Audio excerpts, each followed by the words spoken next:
Hello and welcome back once again. It is time for the Golden Age of DC Comics 365 Days, where I take a beloved hardcover coffee table book given to me about 2 decades ago by one of my best friends.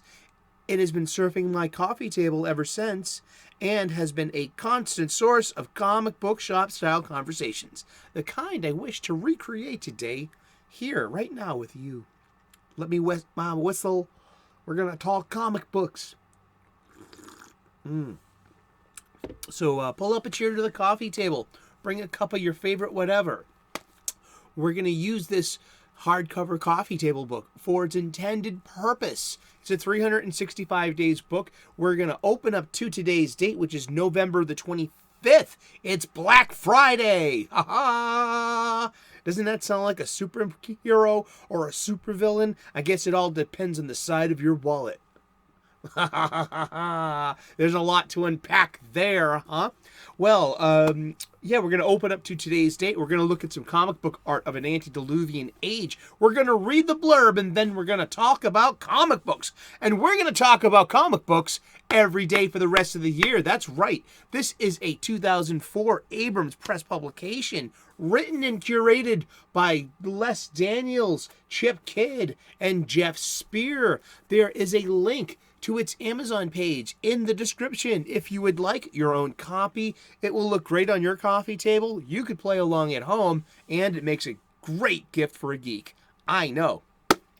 Let's see. The Golden Age of DC Comics runs between 1938 and 1955. The Silver Age begins in 1956 and runs until 1970. The Bronze Age, I'm a Bronze Age baby myself, runs between 1970 and 1985. And the Copper Age begins in 1985. I get these definitions and standards from the glossary of the Overstreet Comic Book Price Guide.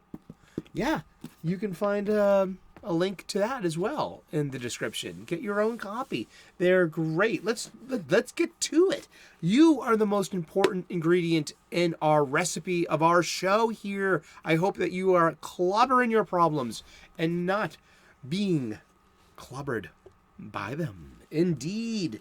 Let's get to it. It's November the 25th. This is Pencils by Bob Kane and Lou Sayers Schwartz.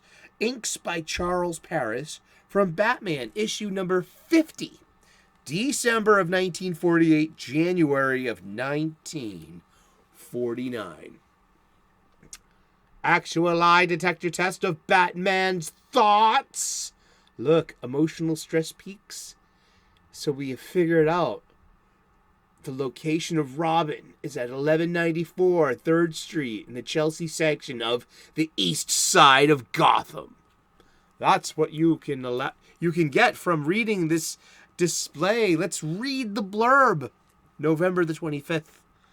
In this issue, a gangster employs a lie detector to test his gang's loyalty, then uses it to make a captured Batman reveal the whereabouts of Robin. Text helpfully explains the device. It works on the principle that when people try to conceal the truth, their blood pressure and pulse give them away. This story may have been intended as a tribute to Dr. William Molston Marston, the inventor of the lie detector, and the creator and writer of Wonder Woman, who had died just a few months before this issue was prepared. Yeah, see? Science. Do-do-do-do. Science. Do-do-do. I hope you had an awesome Thanksgiving. I hope you got plenty of leftovers. I hope you're going to be having my lunch too, which is a leftover turkey sandwich. You know, I got some Wonder Bread. No, that's not Wonder Bread. It's actually sourdough. I usually don't buy loaf bread anymore, not at my age. So some white bread, a little bit of mayonnaise, some cranberry jelly from the can that's still shaped like the can. It has to be shaped like the can. Don't smoosh that up. You just slice off. It's just a family thing. And then a couple of slices of turkey and some mashed potatoes, some stuffing, and then some gravy. And it's, you got to toast the bread first, and it's a hot sandwich, and you fork and knife it, and you cover it with gravy. Yeah, my mouth's already watering. I truly enjoy Thanksgiving, and it's because it's always been around my birthday, and that's when I would get my birthday cake. Like as a kid, it would be like my birthday came first, but then came Thanksgiving dinner at grandma. And I was a kid of a divorce, so I had 2 Thanksgivings usually. That meant 2 birthday cakes, 2 sets of song, and 2 sets of presents. Dude, being an only child was, Liz. Yeah, I didn't have to compete for resources with any siblings. Let's put it that way. Spin it positive. And it's Black Friday. That means it's officially holiday season of the Christmas flavor. I will keep Halloween to Halloween. It's all of October. I will keep Thanksgiving to Thanksgiving. And that's all of November. That's it's Day of the Dead, All Saints Day to Thanksgiving. But today, Black Friday, I start off the day. I have the day off, and I started off with opening up a very old playlist. This is called Holiday 2014. This is called an iPod. For anyone at home that is wondering what is this device? This is it. It only holds music. Yeah, it only holds music, and I start off the day with this. With this playlist. Yeah. And I listen to it all day long. I listen to it on repeat. And I love Christmas music. But I can only listen to Christmas music in the Christmas season. If you play Christmas music on me before Black Friday, I honestly, I'll get bummed out. I get really overwhelmed. It's like there's a time and a place for it. I mean, people that insist on Christmas music before Black Friday, you are the enemy. Seriously, you're a selfish individual, and you don't care about your impact on others. You don't care about there's a time and a place for stuff. I'm going to do what I want to do. I don't care what, no, seriously. I used to get really ridiculously bummed out on Christmas, and I don't know why. Maybe it was failed expectations. Maybe it was this. Maybe it was that. Maybe it was the other thing. But I know that I used to get really bummed out around the holidays, and I don't anymore. Really, yet. I reserve Christmas for Christmas time. I mean, geez, I really believe that. Yeah, if you're gonna be forcing me without my consent to listen to Mariah Carey's "All I Want for Christmas Is You" before Black Friday, I mean, you're the one with the problem. Seriously, you want to violate someone else's consent. I'm not joking. I'm being fucking serious, to be honest. I mean, I despise people like you that have this fucking obscene sense of entitlement. Seriously, you had once used to ruin my day. All right, now I'm thankful I am blessed and grateful and thankful that I make the conscious choice not to listen to commercial radio, FM or AM radio anymore. It's been over a decade. The same goes for television. I only watch YouTube and Amazon Prime. It's all the television programming I need. Seriously, I cut Netflix, I cut Hulu, I never have done Disney Plus, I don't have ESPN, I don't have my local sports channel either, where I can enjoy Boston Red Sox baseball or Boston Bruins hockey. 2 things I actually enjoy watching the televised versions of. I like watching baseball on TV. I like watching baseball in live even better, but that goes for all sports in a way. But seriously, yeah, it's Black Friday, and it's time to listen to Christmas music. It's time to put up the Christmas decorations, and it's time to get into that, joyous holiday spirit. And yeah, I am one of those people. I mean, all humans typically have the same 5 senses of taste.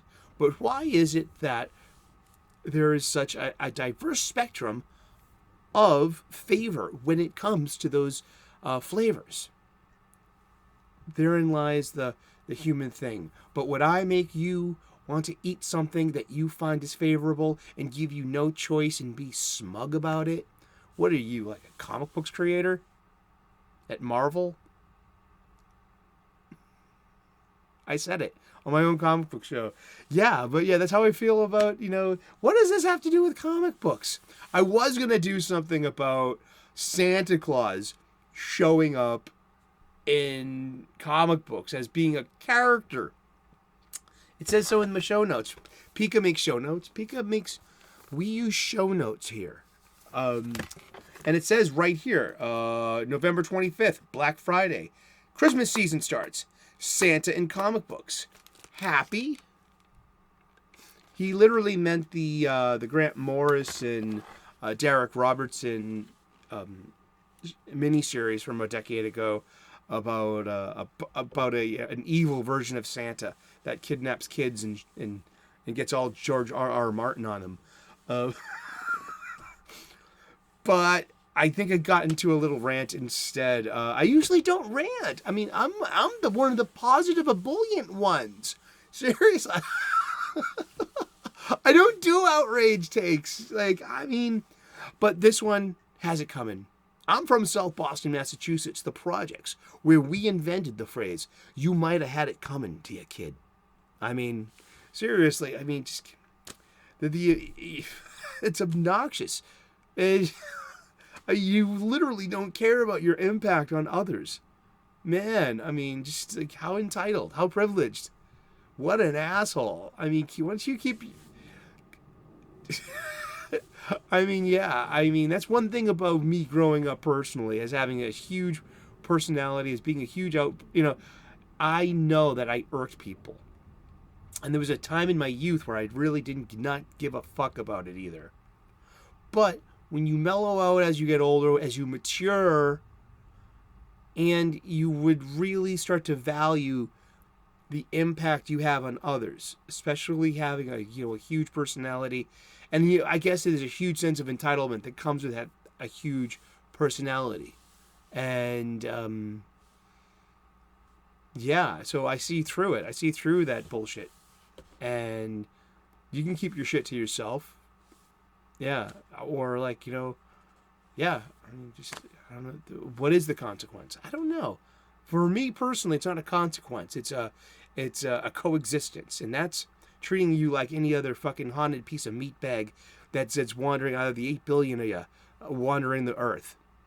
You just, you hear, you hear, you're going to go, we all come and go. That's one of the tenets of my faith.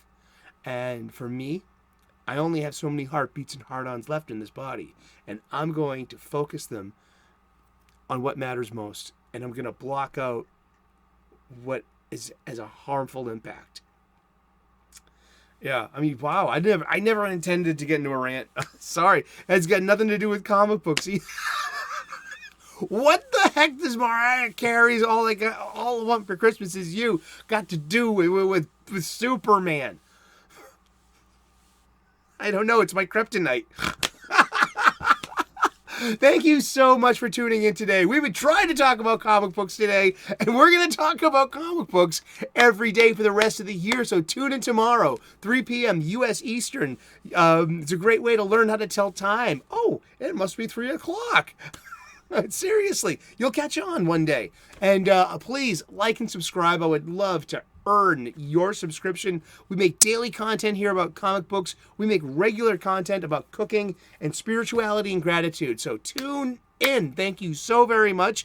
Please do not burn your hands holding on to this hot take. If you do, well, that's on you, pal. Seriously, you don't complain to me about your blisters. Say, but I can listen to anything I want. Yeah, you can. And you can also keep it to yourself too, you selfish fuck. That's it. I'm done. Have a good day. Namaste. Good luck. God bless, and we will see you again tomorrow in those funny pages. Ciao. Bye-bye.